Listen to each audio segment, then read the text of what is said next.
Kata Filipus kepadanya, Tuhan, tunjukkanlah Bapa itu kepada kami, itu sudah cukup bagi kami.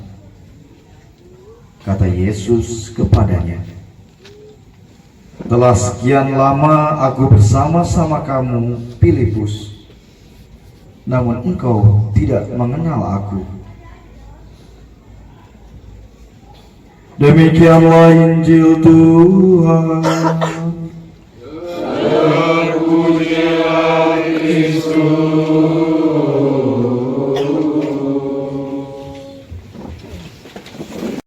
Yang biasa kita dengar di bulan September adalah, karena bulan September bagi kita itu adalah bulan kitab suci nasional. Ada ini cerita ini mungkin Bapak Ibu pernah dengar, tapi saya merasa tertarik untuk menceritakan kembali. Ceritanya ini tentang seorang sepasang suami istri mengundang pastor datang makan malam di rumah. Jadi sebelum pastor itu datang, ibunya itu pergi ke pasar belanja karena pastor mau datang mau makan malam. Lalu setelah itu, singkat cerita, pastor itu datang dan mereka makan malam. Dan ibu itu ternyata meletakkan uang 100.000 di atas meja makan. Dan posisi pastor itu pas duduk makan itu persis di depan uang 100.000 itu. Lalu pastor itu mungkin merasa risih, lalu dia bermaksud baik mengambil uang itu. Lalu setelah itu selesai ngobrol, makan ngobrol, pulanglah pastor ini. Lalu tiba-tiba ibu itu mengatakan kepada suaminya, Pak, sepertinya tadi itu uang 100.000 ada di sini. Ya jangan ketawa dulu. Tapi sekarang tidak ada lagi. Tapi sebelum pastor datang masih ada, dan setelah pastor pulang hilang. Pastor tidak benar. Jadi akhirnya suami istri itu mengatakan pastor pencuri. Kebetulan suami istri ini mereka ini aktivis di gereja, jadi setiap minggu pokoknya rumahnya itu seperti di gereja, jadi kegiatan di gereja terus. Setelah peristiwa malam itu, 1 bulan ke depannya mereka tidak pernah ke gereja lagi. Kenapa? Karena mereka kecewa, masa pastor jadi pencuri, uang 100.000 yang warna merah itu. Lalu pada suatu saat berjumpalah keluarga ini, suami istri ini dengan pastor ini di suatu acara. Lalu pastor itu karena lihat mereka, lalu pastor itu menyapa mereka, Bapak Ibu, kenapa 1 bulan terakhir ini tidak pernah kelihatan lagi di gereja? Lalu suami istri itu dengan malu-malu lalu menjawab, Pastor, maaf sekali ini kami jujur. Pastor masih ingat waktu kita makan malam di rumah? Iya, ingat. Pastor masih ingat ada uang 100.000 di depan pastor itu? Masih, iya masih ingat. Iya, setelah pastor pulang uang itu hilang. Jadi saya dengan Bapak berkesimpulan bahwa pastor yang ambil duit itu. Pastor itu menjawab, iya benar, saya yang ambil duit itu. Tapi coba cek di meja di samping itu ada kitab suci. Uang 100.000 itu saya ambil, selipkan di halaman paling pertama di kitab suci itu. Silakan pulang cek nanti. Pulanglah mereka. Dan sampai di rumah mereka cek, buka kitab suci itu, lembar yang halaman paling pertama dari Alkitab itu, uang 100.000 itu ada di situ. Jadi kesimpulannya, tidak pernah baca kitab suci. Jangan kesimpulannya pastor pencuri, jangan. Kesimpulannya jarang baca kitab suci. Yang mau saya bagikan dari kisah ini adalah persoalan hidup apapun ya, yang kita alami dalam hidup ini, solusinya itu mungkin tidak jauh-jauh dari kita ya. Solusinya itu mungkin dekat dengan kita, tapi kita tidak ambil pusing dengan masalah. Kalau kita tadi mendengarkan di dalam bacaan Injil tadi, Yesus mengatakan apa? Percayalah. Untuk kita manusia, percaya itu sederhana lah ya kan. Yang penting dia mengatakan, kau percaya? Iya saya percaya, selesai. Tapi masalahnya Yesus mengatakan satu hal yang lain. Percaya kamu bahwa di rumah Bapakku banyak tempat tinggal? Nah, Bapak Ibu kalau ditanya seperti itu, Bapak Ibu jawab apa? Percaya? Percaya atau tidak? Kalau Yesus datang misalnya tiba-tiba berdiri di sini, lalu bertanya, "Woi umat Agustinus, percayakah kalian bahwa di rumah Bapakku ada banyak tempat tinggal?" Bapak Ibu jawab apa? Percaya. Percaya. Yang benar sih. Masih ada yang pakai masker juga, itu berarti takut mati yo. Oh lagi flu ya? Iya lagi flu. Ya, takut mati juga. Kalau pakai masker takut mati. Percaya itu sederhana ya. Padahal yang Yesus mau supaya apa yang Yesus janjikan. Kalau orang yang benar-benar percaya, kematian itu bukan sesuatu yang sangat menakutkan. Kematian itu bukan sesuatu yang sangat menakutkan. Saya nggak tahu loh, mereka bertiga ini pada saat penguburan terus malamnya itu tidurnya takut atau tidak? Ada yang takut atau tidak ada? Tidak, karena tidurnya rame-rame kan? Kalau tidur sendiri pasti takut kan?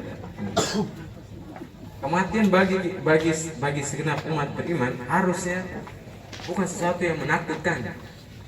Kenapa? Karena itu bukan terakhir. Itu bukan terakhir.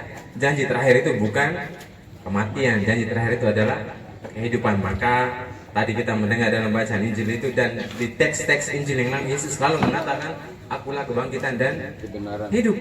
Akulah jalan kebenaran dan..." Ada yang jawab salah kan? Suaranya besar. Yesus selalu mengatakan, "Akulah jalan kebenaran." Dia pernah mengatakan, "Akulah jalan kebenaran dan kematian," atau "Akulah kebangkitan dan kematian." Tidak pernah. Tapi kita orang Katolik itu selalu mengatakan apa? Tuhan Allah terlalu mama saya meninggal, atau bapak saya meninggal, atau anak saya meninggal.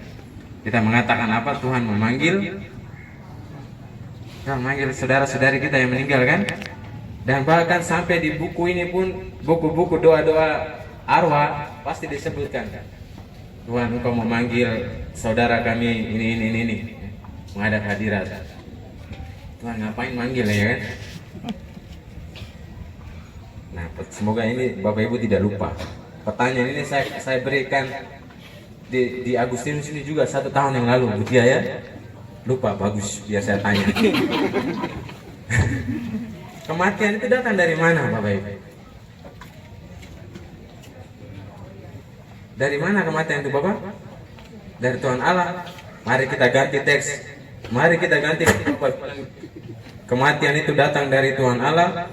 Mari kita ganti teks Injil tadi itu, bukan akulah jalan kebenaran dan hidup, tapi akulah jalan kebenaran dan kematian. Ya.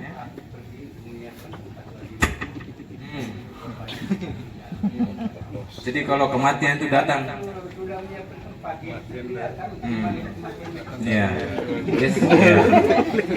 Akulah jalan kebangkitan dan hidup.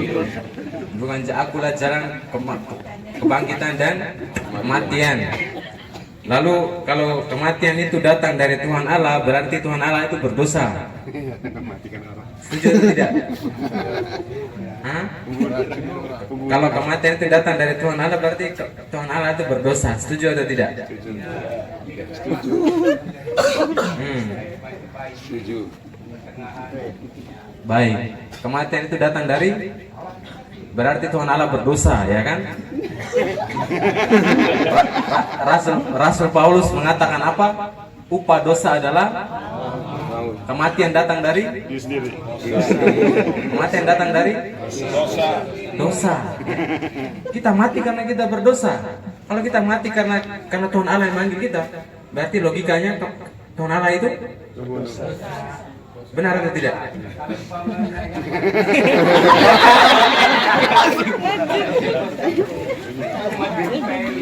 Rekoleksi. Kita sejak lahir kita mewarisi. Kita sejak lahir kita mewarisi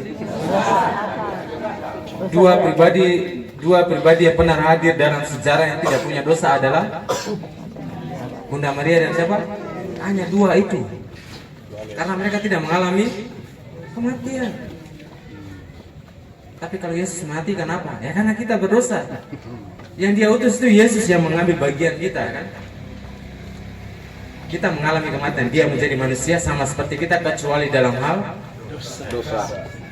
Oh, kecuali dalam hal dosa kan? Berarti kalau kita mengatakan kematian datang dari Tuhan, yang berdosa siapa? Kematian datang dari, kalau kita mengatakan kematian datang dari Tuhan, yang berdosa siapa? Upah dosa adalah maut. Upah dosa adalah maut. Tuhan tidak pernah menjadi sumber kematian, Bapak. Tuhan tidak pernah menjadi sumber kematian. Kenapa? Tuhan tidak berdosa. Kalau Yesus, Allah menjadi manusia dalam diri Yesus kan? Yesus mati dong, berarti Yesus berdosa? Tidak. Dikatakan dia menjadi manusia, mengambil rupa manusia dan menjadi sama seperti manusia kecuali dalam hal dosa. Lalu kematian datang dari mana? Paulus mengatakan dalam suratnya kepada jemaat di Korintus, dia mengatakan apa? Kematian manusia itu datang dari dirinya sendiri. Tapi jangan pernah dipahami bahwa kita saat ini mau mati, tidak. Buktinya ada masih pakai masker berarti takut mati kan? Bukan berarti bahwa kehendak manusia itu artinya bahwa kita mau supaya kita mati, tidak. Kehendak kita itu ada yang arahnya ke kiri, ada yang arahnya ke kanan. Kalau arahnya ke kiri berarti mendatangkan kejahatan, efeknya adalah dosa. Maka kalau setelah dosa akan ada kematian. Kalau kehendaknya itu arahnya ke kanan, dia akan mendapatkan pahala hidup kekal. Dia akan mendapatkan pahala hidup kekal.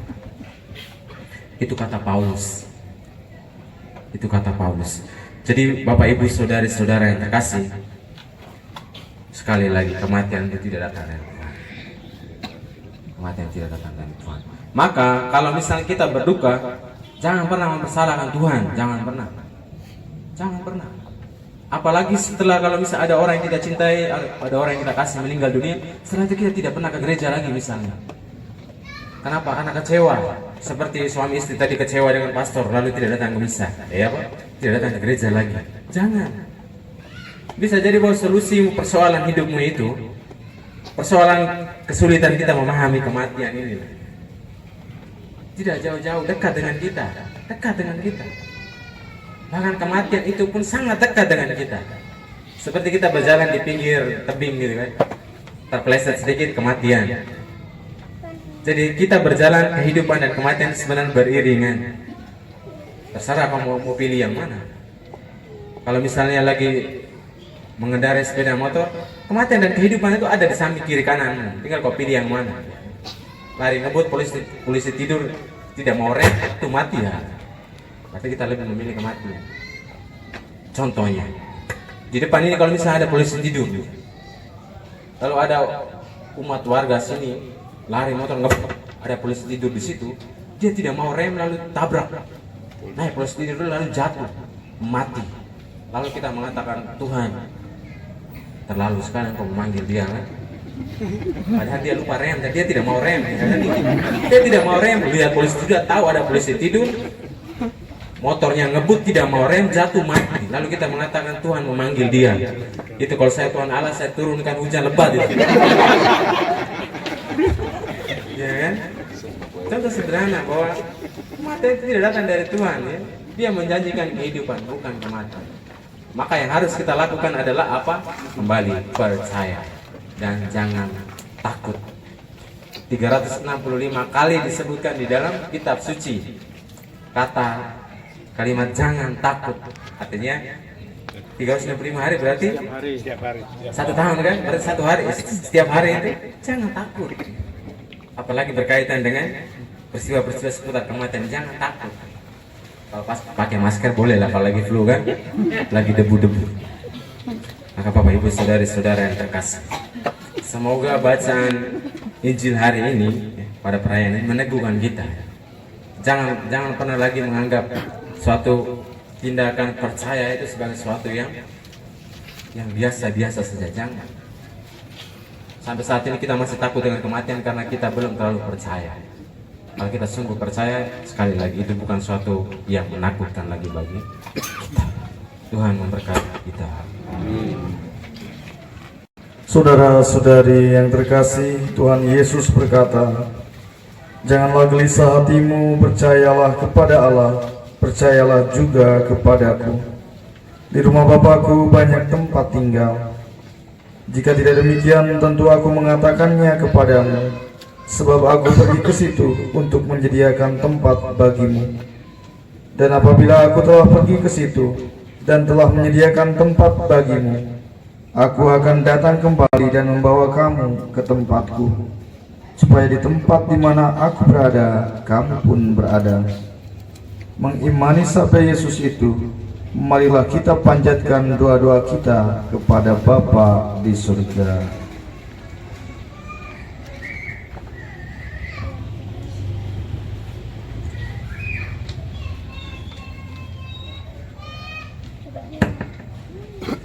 Marilah kita berdoa untuk Bapak, Ibu, Saudara, Saudari anak kita yang telah meninggal 3 hari yang lalu.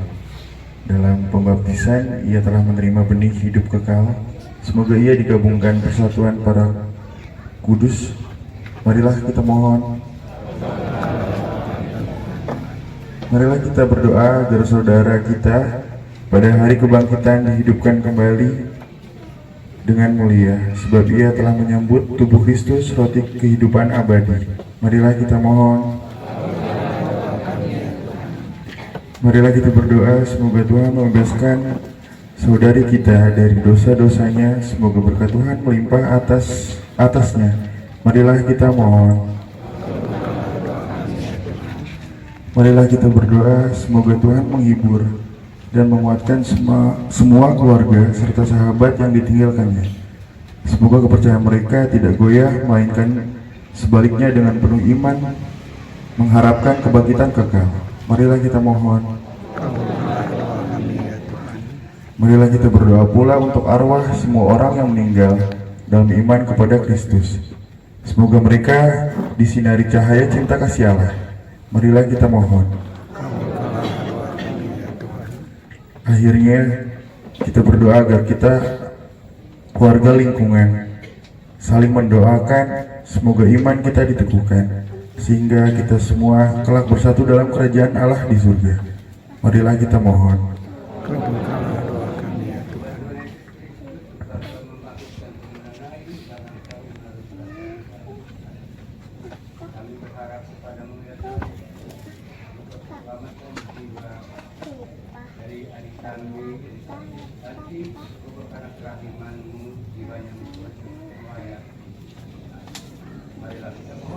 Kabulkanlah doa kami ya Tuhan.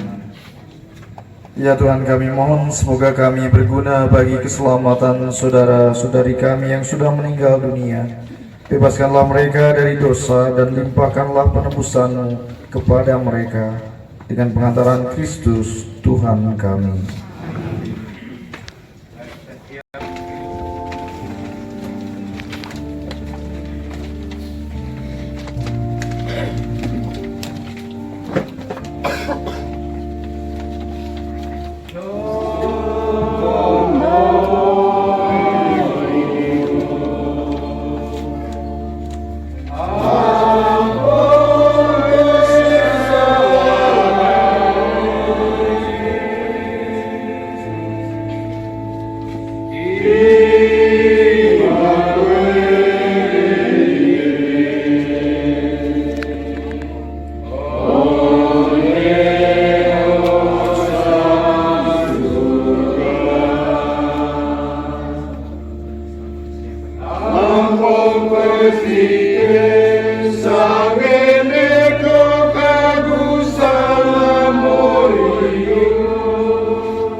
persembahanku dan persembahanmu berkenan pada Allah, Bapa yang Maha Kuasa.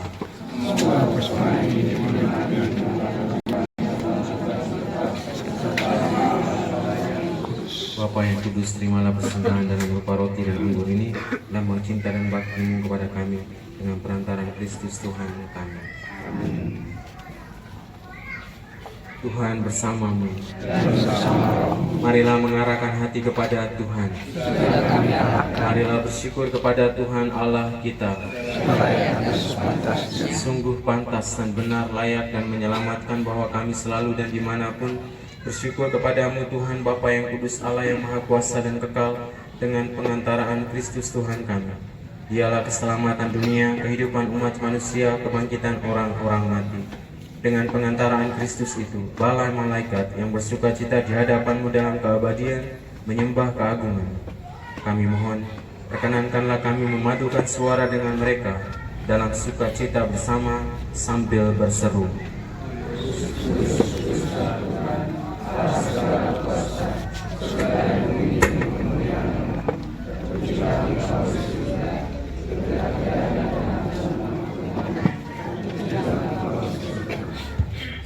Kuduslah Engkau Tuhan, sumber segala kekudusan, maka kami mohon, kuduskanlah persembahan ini dengan pencurahan Roh-Mu, agar bagi kami menjadi tubuh dan darah Tuhan kami, Yesus Kristus. Ketika Dia diserahkan untuk menanggung sengsara dengan rela, Dia mengambil roti, dan sambil mengucap syukur Dia memecah-mecahkan, lalu memberikannya kepada murid-muridnya seraya berkata, "Terimalah dan makanlah kamu semua, inilah tubuhku yang diserahkan bagimu."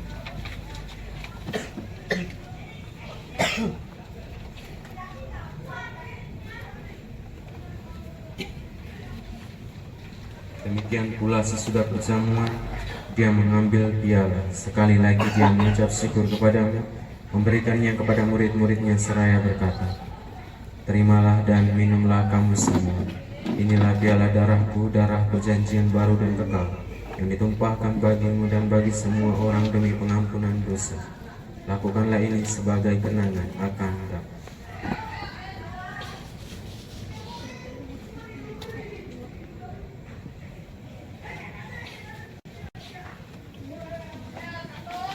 Agunglah misteri iman kita.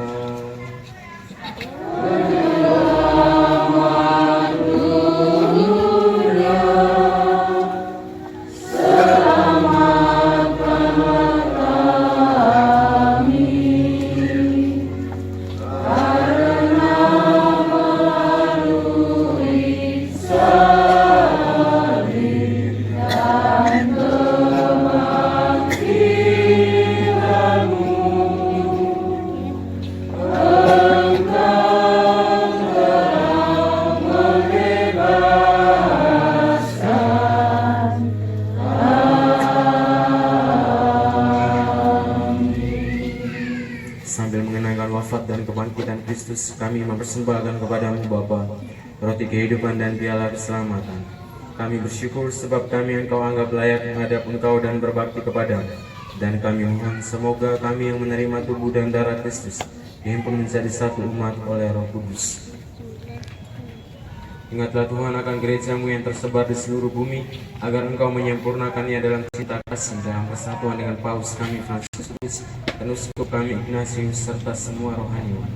Ingatlah akan hamba-Mu Elizabeth Santi yang 3 hari yang lalu beralih dari dunia ini menghadap hadirat-Mu.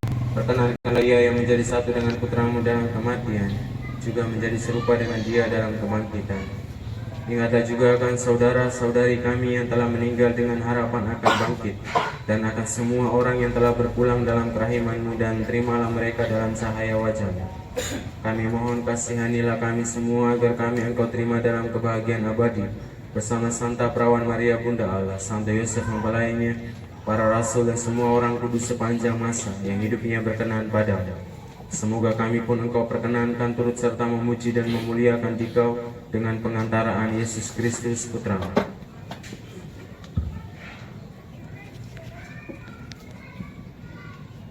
Dengan pengantaraan Dia, bersama Dia, dan dalam Dia, bagi-Mu Allah Bapa yang Maha Kuasa dalam persekutuan dengan Roh Kudus, segala hormat dan kemuliaan sepanjang segala masa.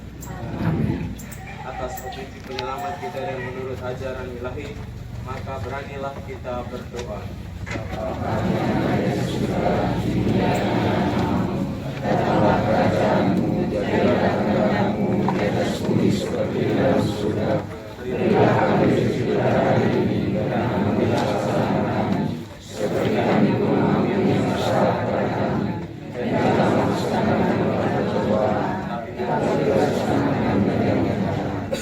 Tuhan, kami mohon bebaskanlah kami dari segala yang jahat. Sudilah memberi damai sepanjang hidup kami, supaya kami yang telah dikuatkan oleh kelimpahan belas kasih-Mu selalu bebas dari dosa dan dijauhkan dari segala gangguan, sambil menantikan harapan yang membahagiakan dan kedatangan penyelamat kami, Yesus Kristus.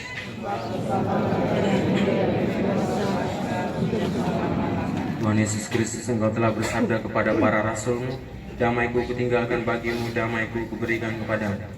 Janganlah memperhitungkan dosa kami, tetapi perhatikanlah iman gereja, dan berilah kami damai dan kesatuan sesuai dengan kehendak Engkau yang hidup dan meraja sepanjang segala masa. Semoga damai Tuhan selalu bersamamu. Damai.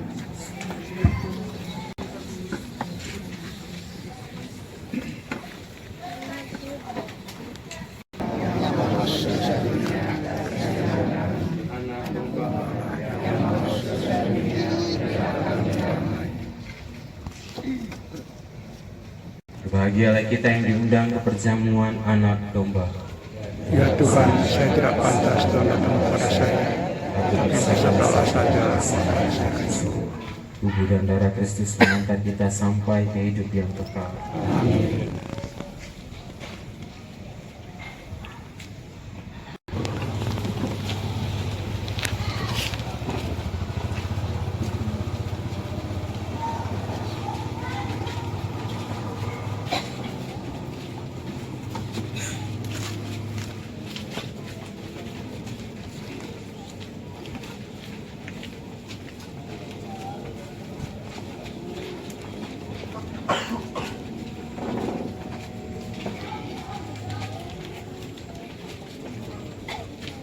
Kita persiapkan al-Qumuni nomor 4.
Selamanya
noda-noda hatinya, agar ia pantas menerima ganjaran kebahagiaan abadi bersama Engkau dan Yesus Kristus, Tuhan dan pengantara kami.